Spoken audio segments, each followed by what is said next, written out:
welcome back to FinTalk, brought to you by VERMEG. Here we discuss pressing topics in fintech, regtech, covering regulatory, collateral and digital across banking, insurance and finance. VERMEG has been proud to deliver innovative software solutions in these industries with stability and cost efficiency for a global roster of clients. With over 20 years of trusted transformation in finance and insurance, we're bringing industry's top expertise to FinTalk. I'm Jawad Akhtar and I'll be your host for this podcast. Let's kick off.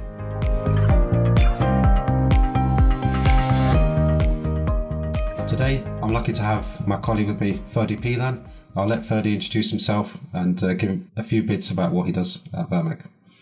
Hi, Jawad. Thanks very much for having me. Yeah, I'm Ferdinand Peelen. My background is I've spent over 10 years at various global exchange groups, including sort of Euronext, Life, as it was called at the time, NASDAQ and CME. At banks, including JP Morgan Security Services, and then infrastructures and vendor space, including D2CC. I've joined VERMEG about 7 months ago and deeply involved with the sales efforts in the UK and Nordics, especially in relation to asset servicing, collateral management, and digital transformation. Fantastic. Thank you, Ferdy.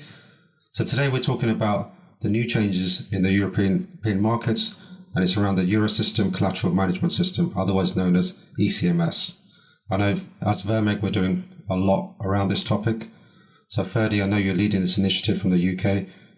Can you quickly tell our listeners what actually ECMS is? Yeah, sure. So it's as you said, it's a Eurosystem Collateral Management System. And it's basically a brand new unified system for managing assets, which will be used by all 19 Eurozone central banks from November 2023. I do specify that Eurozone, so for instance, Denmark or Sweden, which are in the EU but don't use the euro, would not be affected in phase one. It's the 19 Eurozone central banks. And effectively, the way to think about this is that at the moment, all these 19 national central banks, so when a commercial bank in, say, Germany borrows money from the central bank to then lend out to corporations and for individuals for mortgages or car loans or what have you, at the moment, each of these 19 Eurozone central banks will have their own system, their own eligibilities, their own haircuts. So first and foremost, think of this as a unification and harmonization exercise where all these 19 ones will be replaced by one system. Here at VERMEG, we were very lucky to actually be mandated to build this system. So all of the technology that powers this one unified system for all 19 of the Eurozone central banks will be the ECMS system as designed and produced by VERMEG. Yeah, and then finally what I'd say for that, and many listeners will be aware of that, it's part of the wider T2S initiative, Target to Securities, which is about ensuring that cash, securities and collateral flow freely across Europe. So this is one element of that wider initiative that will effectively make it easier for banking participants within the Eurozone to obtain funding from their local national central bank. Thanks, Ferdy. So just kind of summarizing on that, there's we can call it like a fragmented and decentralized system at the moment in Europe. And there's so many firms involved in this. And the idea of this is really to kind of harmonize the movement of collateral between all those entities. Yeah, that's exactly right. So it is therefore, rather than, just another sort of regulation-led, or in this case, more sort of infrastructure or ECB infrastructure-led, people should really think about this as a sort of leveling up. It should make life easier. After this has been implemented, larger banking groups who may operate banking licenses in multiple Eurozone countries will just have to deal with one system, one set of haircuts and eligibility lists. Equally, a bank which is expanding into another country and wanting to operate a local banking license there to be able to have the widest reach amongst their clients won't have to make any system changes. So whilst there's a short-term, I guess you'd call it pain, of just being ready for it, once you're ready for it, it becomes very easy within that Eurozone to obtain liquidity from the national central bank in whichever Eurozone country that bank is operating in. Yeah, you're right in what you say. With any new regulation, there's always pain. But it's what you see after that. I mean, for the market, as a market participant, to have a single system managing the pool of assets it's kind of makes it operationally a lot more fluid. Yes, I would agree. Just to kind of touch upon that now, you've kind of spoken about who is impacted. Can you kind of give me an idea of actually, who is impacted, what do people need to do now? I mean, this is something new for people. What can they do? So just also to summarize about when a bank is affected, to really cut it down to its most simplest form, any bank which runs a banking license in the Eurozone is potentially affected. They are heavily affected if they regularly rely on national central bank funding within the Eurozone. But even, say, a so-called, sometimes called Brexit entity, say you're a UK bank, and because of Brexit, they're now operating a banking license in, say, Germany or Paris or Amsterdam, they would still need to demonstrate to the local regulator that they can take funding in extreme market conditions. So at the very least, they need to ensure that they are ready for ECMS and able to interact with it, even if today in their liquidity mix, they don't rely on central bank funding. There may well be extreme conditions where they at least need to demonstrate that they can. So that, just to reiterate, you're affected if you run a banking license in any of the Eurozone countries. In terms of what people need to do then, so I think it all starts with an impact assessment or health check, which is just understanding that because some of the core standards are changing, and notably the ISO 20022 SWIFT message will be the standard used by ECMS. It's the only message it will accept and the only message it will send out. So people need to do an impact assessment health check. Is the desk that operates with the central bank in Eurozone countries able to do that and to route these payment instructions in a way that's compliant? Some market practices are changing around corporate actions and cutoff times. They're standardized, but obviously that might mean that in the country that you operate in, it's different. So I guess what people need to do is, and what I'm finding in speaking to prospects and clients, many do appoint a project team, which then either with the help of a partner, like a consultancy, does an impact assessment or health check.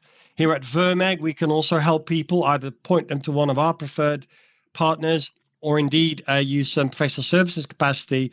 But to do that impact assessment health check, once that's done, it's really making the project, getting the delivery project, getting solutions in place, and ultimately some testing ahead of this change in November. And I think that's the key message, to unlock the benefits. It's one thing doing the minimum, just so you know that if you need to, you can interact with it. But the most exciting conversations are those with clients where they actually look at this as unlocking benefits, where because it's becoming so easy now to get funding from a Eurozone central bank, as in the operational process becomes easy, their liquidity mix might need to be recalibrated. So there's after that impact assessment is done and the project has been done and there's plans there for testing, then comes the exciting bit, which is, how can we unlock these benefits and how is it actually going to improve my my sort of liquidity mix and the speed with which I can service my clients. So Ferdy, thanks for that, and that's really interesting. Can you give me some real world examples? Yeah, sure. So we've had a lot of conversations both in the build up to the design of our product, Easy Collateral, and obviously as we've been building the actual ECMS system, but more on the Easy Collateral solution later. Say, for instance, that you're a Japanese or an American bank, and you've got an entity in the UK, and you're running a banking license within the Eurozone. You may be as a bank mainly relying on funding from either Japan or, if you're an American bank, from the US. How do you obtain euros? Often they go to capital markets. However, now that they run a Eurozone license, they could go to the national central bank, say whether it be Germany or the Netherlands or France or any of the other Eurozone countries, and actually obtain funding there for the central bank rate. So it's not so much a challenge as a question to ask, really, that these projects, now that people are needing to allocate some resources to looking at their central bank funding to at the very least demonstrate that they're able to do it, it's also an opportunity to say, actually, so yeah, should we do it? or can we do it? And secondly, maybe we should, or indeed maybe we shouldn't. But so that's one of the challenges, to look at that mix. And I've seen in conversations I'm having, most of the time, say you're an American bank, they will get funding from the American central bank, from the Fed. They may get, if they're running an entity in the UK for many years, they may get some from the Bank of England, but they often haven't really asked themselves, should that NCB funding in the Eurozone be part of the mix, or should it be recalibrated now that it's becoming operationally a lot easier to get it? Same example for a British bank, who has historically relied on Bank of England funding, obviously, but now because of Brexit has a Eurozone entity and is also running on the back of that license outstanding loans and therefore non-marketable assets, say corporate loans from their Dutch entity to all over Europe, corporates, or indeed high net worth individuals or what have you. And so they've got outstanding loans, so-called non-marketable credit claims, which they could actually post to the NCB and obtain a credit line for that. So that's, I guess, a question that they need to ask themselves. Can we and should we? Is that the most effective way to get funding, or should I continue to rely on one main central banking relationship to get funding and then go to the capital markets to change my pounds into euros? And those are really the most exciting conversations, where as the conversation progresses and I'm speaking to the right person in, say, treasury or top of house or operational level, where clients are starting to think, do we have the optimal liquidity mix, given that things are changing in November 23? And the situation I have today might be good for today, but to stay competitive, I may need to recalibrate. So I would say challenges are obviously checking that all the industry standards and the market practices and that my ISO payment systems are correct. And then questions I'm asking myself is, what should that future state look like once my solution is implemented? So hopefully those are some of the real world examples that come to mind. Yeah, that's really interesting, actually, just to kind of understand that and put that more into concept of what it looks like for clients' firms and things like that. You mentioned something I just want to pick up on, easy collateral. Yeah. Can you tell me more? I'm interested. Yeah, sure. So VERMEG was very proud to be mandated, and it's very much led by Banque de France and the Spanish central bank, to make the Euro system, the ECMS system, to actually build the technology associated with that. So we have all the knowledge in-house. We've actually leveraged that by offering what we call a digital app called Easy Collateral, which allows a client to see a dashboard where they can see their total exposure to their NCB, National Central Bank, and the available credit line based on their posted assets. This information we get from ECMS, which we've built, so that the client has 100% comfort that is accurate, to see their total position within ECMS, the requirements for the day. So say I'm in treasury and I look at the start of the day, I go, okay, these are the assets I've posted, both non-marketable assets and marketable assets with my local central bank. This is my available credit line. This is the credit I expect to require for my working day. And is there a shortfall? If there is a shortfall, on that same dashboard, I can see my total inventory. So we would work with clients and partners to get linked in as a sort of overlay, to get linked into their available inventory with their custodian or with range of custodians or however they service and keep their assets, to have that real-time inventory. And then we apply the valuation and eligibility lists of ECMS, again, providing 100% comfort, because we're the other side of the technology. We operate these eligibility and valuation models. So giving the client that 100% comfort that not only can they see their inventory, but they can see the valuation of the eligible assets. So to give it a rough example, 100 million in assets in my inventory might translate to 65 million worth of available credit line if I were to post those assets to the central bank. Some would be ineligible, and if they are eligible, they might be marketable or non-marketable, which would affect the haircut, as in the safety margin that the central bank would apply to say, for every 10 euros worth of this, I will give you 7 or 8 or indeed 6. So once we've looked at that inventory, done the valuation and eligibility check.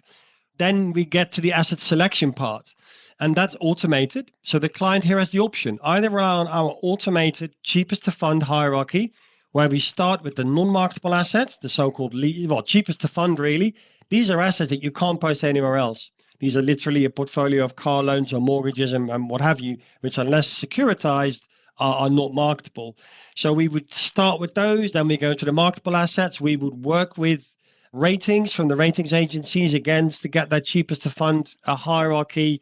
And we would automatically, so you could literally, with the press of a button, we could run that asset selection, rule-based asset selection, and generate the payment messages that then actually moves these assets to where they need to be, whether that's through tri-party or an actual payment to the central bank to unlock that credit line.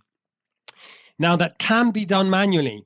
So the bank may not want to leave it to our rule-based automation and could either manually or indeed plug in their own proprietary optimization tool.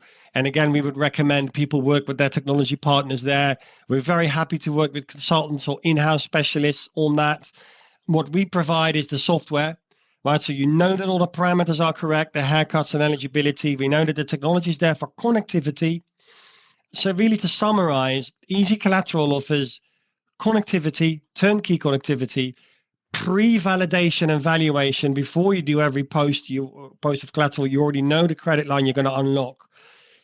A real-time view on your inventory for the right valuation, and then this optimized asset selection and allocation, and then the activation in the right format, these ISO 20022 messages. Finally, what I would say is we also have an optional digital app called Exchanger, which means it's a quick fix.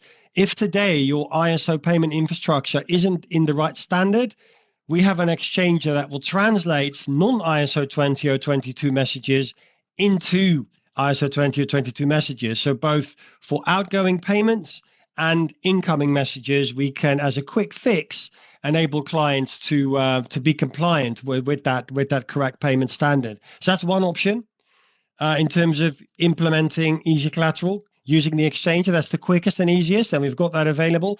Another one is, of course, to do the slightly heavier lift and actually go into your proprietary existing systems, whether they be proprietary or vendor provided, and make those changes on a case-by-case basis, which typically involves a more elaborate project. But then, of course, you're completely future-proof. So we can leave that up to the client. So in summary, you get the connectivity, that pre-validation and valuation, that optimization, and the activation of being able to actually generate these messages and get your collateral to the central bank and get your credit line. Thank you for that. And as a listener, and with all that information, there's two things I want to know. A, when's the drop deadline? Because, there's going to be a date that everything needs to go live by. And then what do I need to do? If I've got any questions, where do I go? Who do I ask? So it'll be quite interesting just to let me, as a listener, and I've learned a lot here as well, what's next? So to start with the deadline, November 23 will be a big bang. Okay, there's no phased approach like we've seen with some other infrastructure changes. Everyone will migrate on that day. Testing will commence end of Q1 of 23, which means really when I speak to clients, people have now formed their project team. So I guess to your question, what do I need to do? As a bank, you would either already have appointed a project team, and if not, this is the time to do that.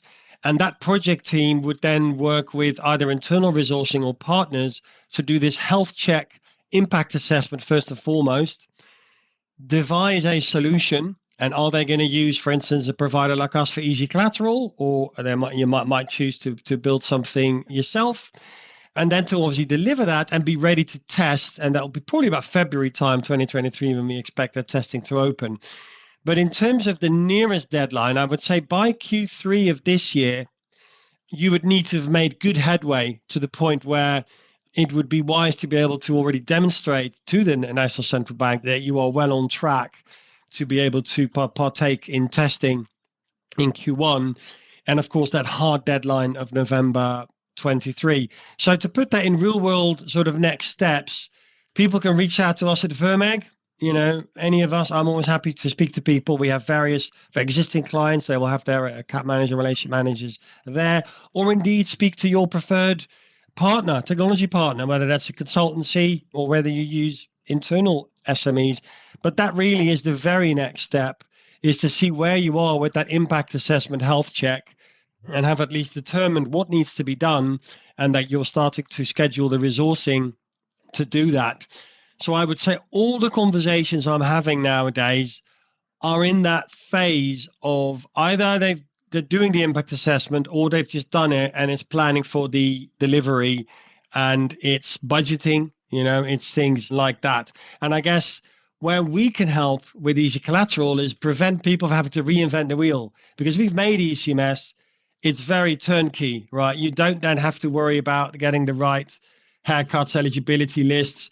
We will actually be partnering with a global data provider, where at the moment we can't announce this yet, so that each client through Easy Collateral will get that real-time valuation of their marketable assets using one of the top rating agencies. So having that comfort that both for marketable assets, the valuation is correct, the correct haircut is applied, the correct eligibility lists are applied. So I would say speak to us first if you don't want to reinvent the wheel, but obviously people can make their own choices in that regard. But I would say at least this is the time to start that health check impact assessment. Perfect. Thank you, Ferdy. That's been really interesting. I know ECMS is a completely new subject to a lot of our listeners. This will be brand new. I've learned a lot, and I'm hoping that our listeners have equally learned so much more. And if there's anything that the guys need, anyone else needs, please feel free to reach out to us. Thank you for your time, Ferdy. My pleasure, Javad. As always, it's been a pleasure. And thank you to our listeners. And until next time, goodbye.